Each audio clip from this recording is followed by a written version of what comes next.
Mesmerizing wedding collection. Tejaswini by Chungat Jewelry. അങ്കമാലിക്കാർക്കിനി shoes കഴുകി സമയം കളയണ്ട. ജൂട്ട ഷൂ ലോണ്ടറി ഇപ്പോൾ ഇതാ അങ്കമാലിയിലും. മിനി സിവിൽ സ്റ്റേഷന്റെ അടുത്തുള്ള KSEB റോഡില് ലെഫ്റ്റ് സൈഡിലുള്ള ബിൽഡിംഗിലാണ് തുടങ്ങിയിരിക്കുന്നത്. നിങ്ങളുടെ ഏത് വിധത്തിലുള്ള ഷൂസുകളുമെല്ലാം ക്ലീൻ ചെയ്ത് പുതിയതുപോലെ ആക്കുന്നതാണ്. ഇടശ്ശേരി ജ്വല്ലറി കാലടി. ഏറ്റവും കുറഞ്ഞ പണിക്കൂലിയിൽ ലൈറ്റ് വെയ്റ്റ് 916 സ്വർണ്ണാഭരണങ്ങൾ ലഭിക്കുന്ന കാലടിയിലെ ജനപ്രിയ jewellery Edassery jewellery Kalady. KSSPA Angamaly നിയോജക മണ്ഡലം സമ്മേളനം നവംബർ 4-ന് CSA ഓഡിറ്റോറിയത്തിൽ ചേരും. അങ്കമാലി മണ്ഡലം സമ്മേളനത്തിൽ അസോസിയേഷനിൽ പുതിയതായി ചേർന്നവർക്ക് സ്വീകരണം നൽകി. 2026 ജനുവരി 19, 20, 21 തീയതികളിൽ കണ്ണൂരിൽ കേരള സ്റ്റേറ്റ് സർവീസ് പെൻഷനേഴ്സ് അസോസിയേഷന്റെ സംസ്ഥാന സമ്മേളനം നടക്കുകയാണ്. അങ്കമാലി നിയോജക മണ്ഡലം സമ്മേളനം നവംബർ 4-ന് CSA ഓഡിറ്റോറിയത്തിൽ ചേരും. ഇതിനു മുന്നോടിയായുള്ള മണ്ഡലം സമ്മേളനങ്ങളാണ് നടന്നു വരുന്നത്. അങ്കമാലി മണ്ഡലം സമ്മേളനം സുരഭി ഓഡിറ്റോറിയത്തിൽ ചേർന്നു. റോജി M. ജോൺ MLA ഉദ്ഘാടനം ചെയ്തു. അവർക്ക് ഒരു പരാതിയില്ല. കാരണം ഇത്രയേറെ ജീവനക്കാരുടെയും പെൻഷൻകാരുടെയും അവകാശങ്ങൾ കവർന്നെടുക്കപ്പെട്ട ഒരു കാലഘട്ടം ഉണ്ടായിട്ടില്ല. എന്ത് പറഞ്ഞാലും പറയുന്നത് സംസ്ഥാനത്തെ സാമ്പത്തിക പ്രതിസന്ധിയാണെന്ന്. സാമ്പത്തിക പ്രതിസന്ധിയാരെ നിങ്ങളുണ്ടാക്കിയാണ്. ഇവിടുത്തെ സർക്കാർ ജീവനക്കാരും പെൻഷൻകാരും ഉണ്ടാക്കിയതല്ലല്ലോ ഇവിടുത്തെ സാമ്പത്തിക പ്രതിസന്ധി. സാമ്പത്തിക പ്രതിസന്ധി ഉണ്ടാക്കിയതിന് പ്രധാന കാരണം ഈ സർക്കാരിന്റെ ഉത്തരവാദിത്വമില്ലാതെയുള്ള ഫിനാൻഷ്യൽ മാനേജ്മെന്റാണ്. ഇറസ്പോൺസിബിൾ ഫിനാൻഷ്യൽ മാനേജ്മെന്റ് എന്ന് തന്നെ വേണം പറയാൻ. കാരണം ഞാൻ ഇതിനെക്കുറിച്ച് അത്യാവശ്യം നമ്മുടെ സാമ്പത്തിക സ്ഥിതിയെ സംബന്ധിച്ച് അത്യാവശ്യം പഠിക്കാനും അതുപോലെ നിയമസഭയിലൊക്കെ അത് അവതരിപ്പിക്കാനും ശ്രമിക്കുന്ന ഒരാളാണ്. ആ കാര്യങ്ങളെ യാഥാർത്ഥ്യങ്ങൾ നമ്മൾ മനസ്സിലാക്കുമ്പോൾ കേരളം ഇന്ന് എത്തിപ്പെട്ടിരിക്കുന്ന ഒരു സാമ്പത്തിക സ്ഥിതി എന്ന് പറയുന്നത് അതീവ ഗുരുതരമാണ്. ഈ സ്ഥിതിയിൽ നിന്ന് നമ്മൾ എങ്ങനെ കരകയറും എന്ന് ചോദിച്ചാൽ നമുക്ക് വലിയ ഓപ്പറേഷനൊക്കെ ആവശ്യമായിട്ട് വരും. ചെറിയ ചികിത്സ കൊണ്ടൊന്നും ഇത് നമുക്ക് നന്നാക്കിയെടുക്കാൻ പറ്റില്ല. അത്രയും ഗുരുതരമായിട്ടുള്ള സാമ്പത്തിക പ്രതിസന്ധിയാണ് സംസ്ഥാനത്ത് നമ്മൾ എത്തിച്ചേർന്നിരിക്കുന്നത്. ഇതിന്റെ പ്രധാന കാരണക്കാരൻ തോമസ് ഐസക്കാണ്. അതിന്റെ രണ്ടാമത്തെ ഉത്തരവാദി ഇപ്പോഴുള്ള ബാലഗോപാലുമാണ്. തോമസ് ഐസക്ക് ചെയ്തു വെച്ചതിന്റെ ബാക്കി പത്രം ഇപ്പോൾ ബാലഗോപാല് അനുഭവിച്ചുകൊണ്ടിരിക്കുന്നു എന്നേ ഉള്ളൂ.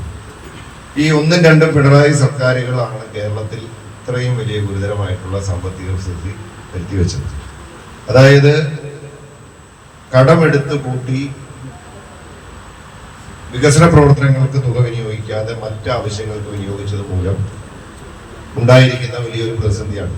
നമ്മൾ കടമെടുക്കുന്നു. വളരെ ലളിതമായി പറഞ്ഞാൽ നമ്മൾ ബാങ്കിൽ നിന്നും പണം വായ്പയെടുത്ത് നമ്മൾ ആഘോഷ പരിപാടി നടത്തിയാൽ എങ്ങനെ കടക്കണിയിലാവാതിരിക്കും ഒരു കുടുംബം?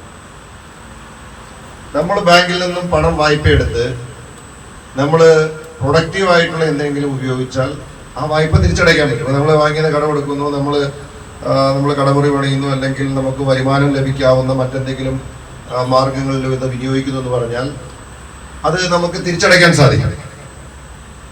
സർക്കാർ ചെയ്തിരിക്കുന്നത് മുഴുവനും ഈ ഉമ്മൻചാണ്ടി ഗവൺമെന്റിന്റെ കാലഘട്ടം വരെ കേരളത്തിലെ മൊത്തം പൊതുക്കടമെന്ന് പറയുന്നത് 1.5 ലക്ഷം കോടി രൂപയാണ്. 1,56,000 കോടി രൂപയായിരുന്നു. അതായത് ഐക്യ കേരളം രൂപീകൃതമായി ഒന്നാമത്തെ ഗവൺമെന്റ് മുതൽ ഉമ്മൻചാണ്ടിയുടെ അവസാനത്തെ ഗവൺമെന്റ് വരെ ഉള്ളത് 1,56,000 കോടി രൂപ. ആ 1,56,000 കോടി രൂപയുടെ കടം ഇപ്പോൾ അത് ഏതാണ്ട് 6 ലക്ഷം കോടിയായി വരികയാണ് സർക്കാരിന്റെ കടം. പിന്നെ പെൻഷൻകാർക്ക് കൊടുക്കാനുള്ളതും കരാറുകാർക്ക് കൊടുക്കാനുള്ളതും എല്ലാം സർക്കാർ ജീവനക്കാർക്കെല്ലാം കൂടെ കൊടുക്കാനുള്ളത് കൂട്ടിയാൽ അതില്ല. ഇപ്പൊ കഴിഞ്ഞ ദിവസം CAG റിപ്പോർട്ട് പുറത്തു വന്നു.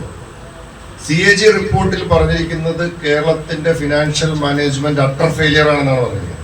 അട്ടർ ഫെയിലിയർ CAG പറഞ്ഞിരിക്കുന്നതാണ്, നമ്മൾ പറയുന്നതല്ല. അതിൽ തന്നെ അവരും വളരെ കൃത്യമായിട്ട് പറയുന്നുണ്ട്, കടമെടുത്ത് കടവും പലിശയും എടുത്തുകൊണ്ടിരിക്കുക. എന്നുവെച്ചാൽ കടമെടുക്കുന്നത് എന്തിനാണ്? ഇപ്പൊ 100 രൂപ കടമെടുത്താൽ അതിൽ 95 രൂപയും വിനിയോഗിക്കുന്നത് കടം വീട്ടാനും പലിശ അടയ്ക്കാനുമാണ്.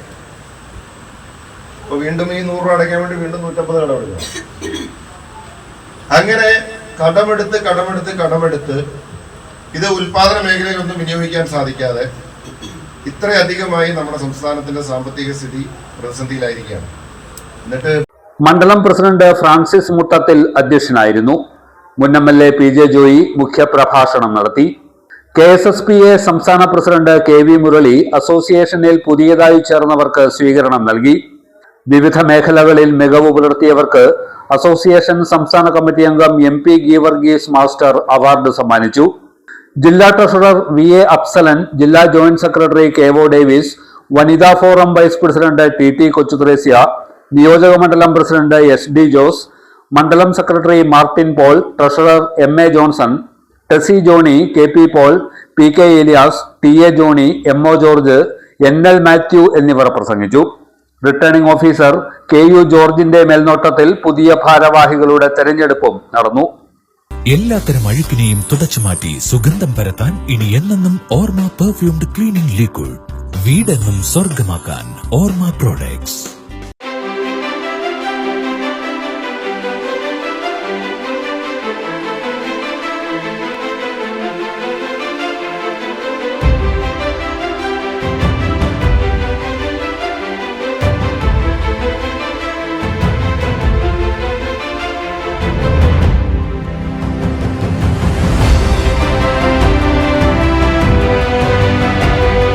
ഷൂക്രാഫ്റ്റ് footwears and bags, old market road, Angamaly.